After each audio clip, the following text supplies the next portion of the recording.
Ladies and gentlemen, good afternoon for everyone.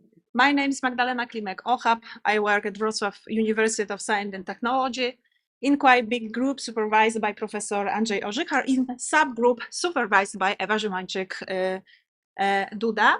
And today I would like to tell you a little bit about the small part of my research. I would like to thank organizers to give me this opportunity, even if I am the last on the list of oral presentation. It is not easy to wait and wait.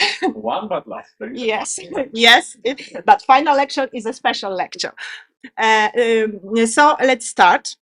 We stay in the phosphonate environment, and also we stay in the environment. Oh, I'm sorry. I need to. Okay, environment, including fungi, because in fact my scientific research is considered with this kind of microorganisms, and especially fascinated in molds. And together with Eva and other colleagues, I'm trying to use such biocatalyst to carry out particular reaction, to carry out transformation of particular substrates into valuable products. But on the other hand, I'm very interested in the examination of biodegradative potential of molds, especially molds, because they are really great in such approach. Many literature reports describe the biodegradation pathways of various xenobiotics of different structure. Their metabolism is very flexible. They are characterized by great adaptability. And finally, their cells are full of very, very smart enzymatic systems. So this is the main hero of my work. Among xenobiotic compounds, about substrate that are reported to being degraded by the fungi, they are phosphonic compounds. While ago, Eva told you a little bit about this compound, so you are more familiar with this compound. So you know that these compounds are characterized by the presence of direct covalent carbon to phosphorus bond. This bond is very, very stable, what means simply that such compounds are very stable and resistant for photo degradation, for chemical degradation, and also for biodegradation. Eva told you also that they are characterized by great application potential. On the other hand, because they are characterized by such great applicability, it means that they are introduced into the environment in huge amounts. And because they are so stable, they can stay in such environments, and they accumulate in such environment, changing a little bit the course of phosphorus biogeochemical cycle.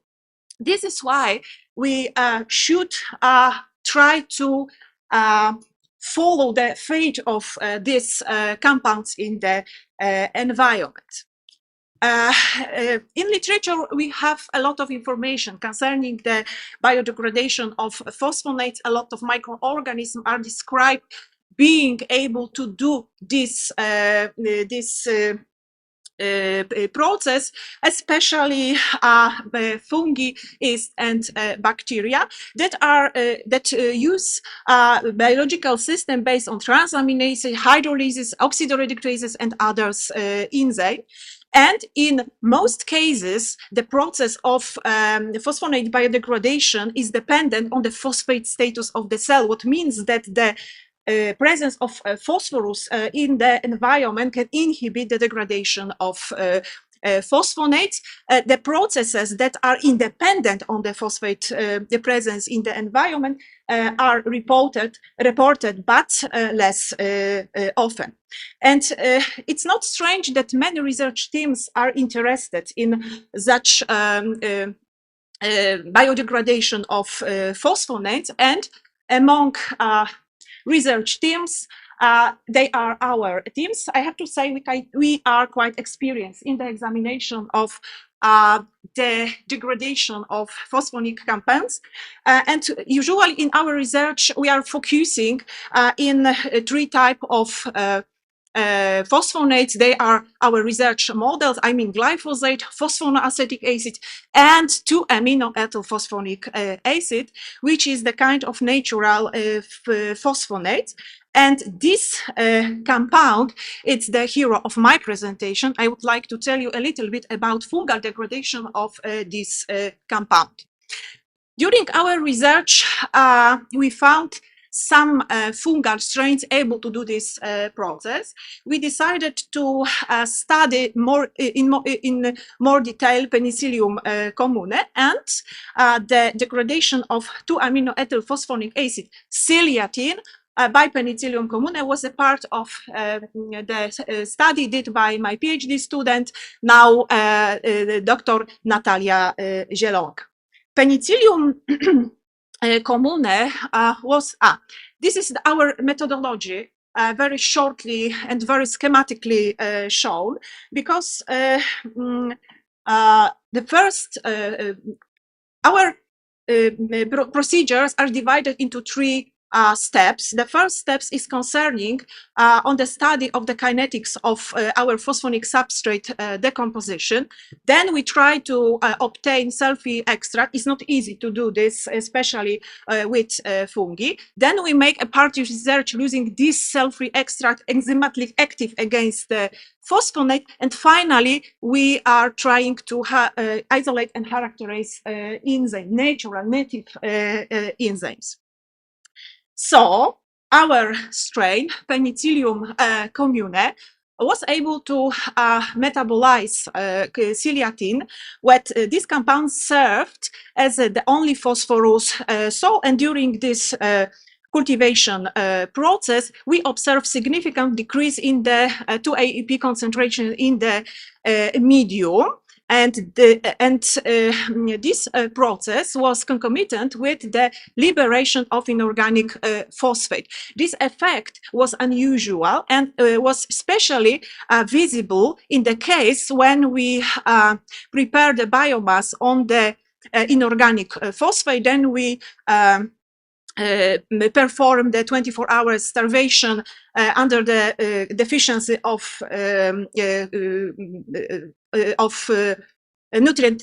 nutrients, and then transferred into the fresh medium containing 2-AEP, and the decreasing in the concentration of 2-AEP was connected with the increasing of inorganic phosphate in the medium. It was unusual because it means that fungus use some parts of inorganic phosphate for cell purposes, but the excess is liberated into the medium. In bacterial, described in the literature, it doesn't happen.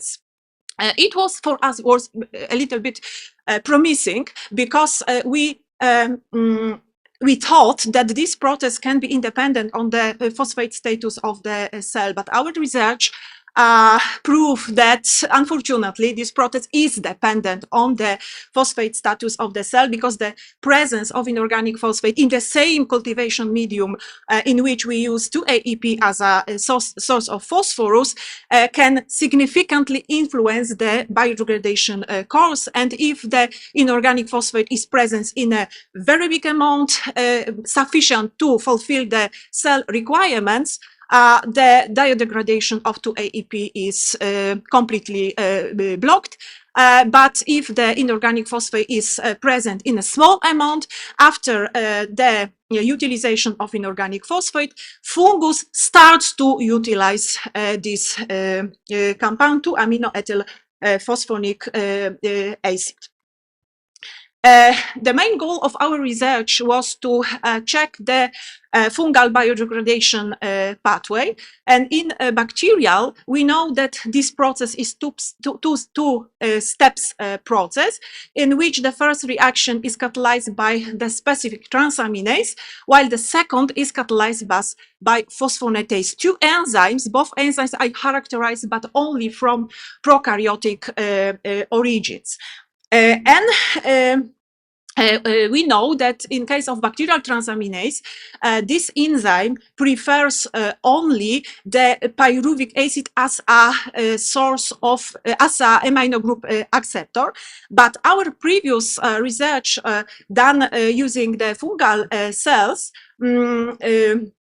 reported that fungal transaminase can tolerate also other acceptors of amino groups. So we decided to do this work with various acceptors of amino group.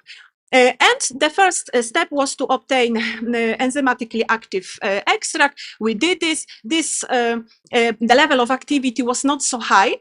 It was lower than in case of bacterial extract, but it was comparable to the level of fungal activity against other phosphonates reported in the literature. But for us, quite surprising was that the level of activity, if in the assay sample there are present all three acceptors, is a little bit, maybe not a little bit, is lower than if we use each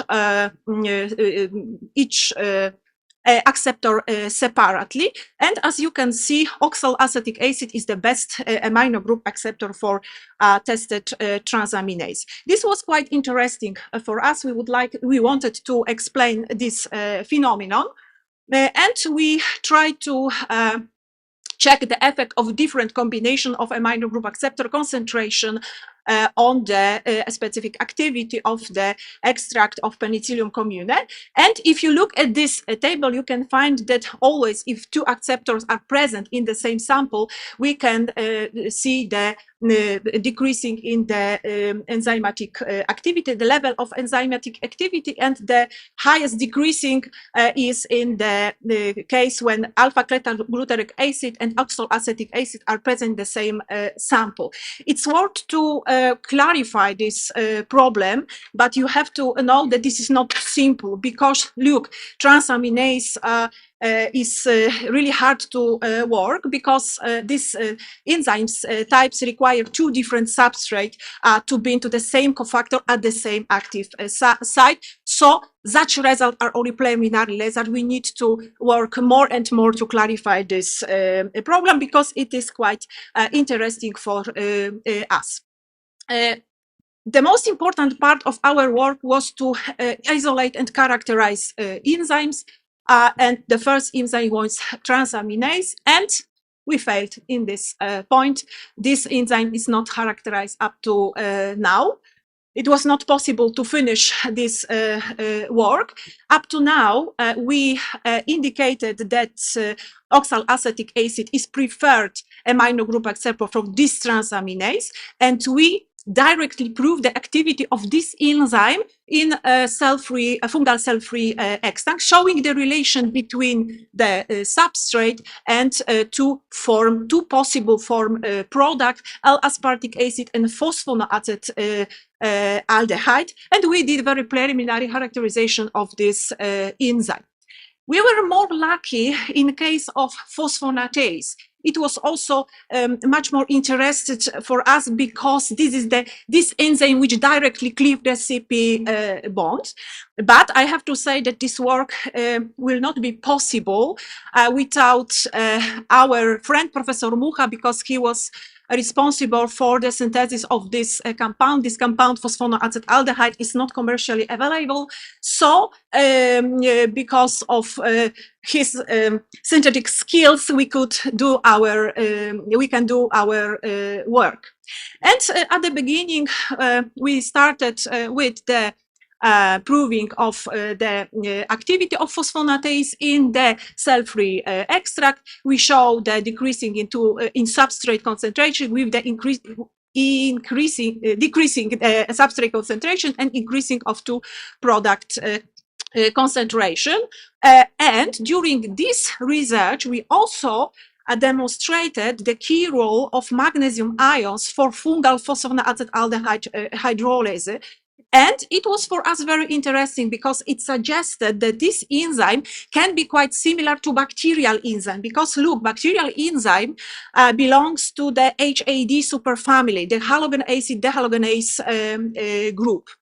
So we started to suspect that maybe this fungal enzyme can be more similar than we expected. And we made an attempt to isolate and characterize this enzyme. We partially purified this enzyme. The degree of purification exceeded 30, but I have to say, because this value is not so high, it's not so high as I expected, but you have to imagine that the work with native fungal enzyme is extremely hard. We can use the tools from molecular biology, so it's very, very hard to conventionally isolate this enzyme. And we did the characteristic, the basic characteristic.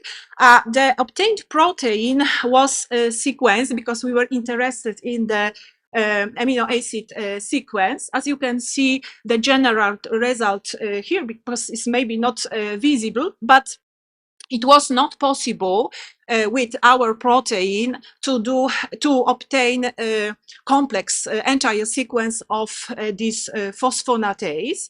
But during the research, we obtained 5 fragments of 47 amino acids length. That, after comparison to the model bacterial phosphatidylethanolamine sequences, gave us information that 2 of them are fragments very, very similar, almost identical to bacterial proteins. What was the next proof of this similarity? And up to now, we are not finished this work, so I don't have the conclusion.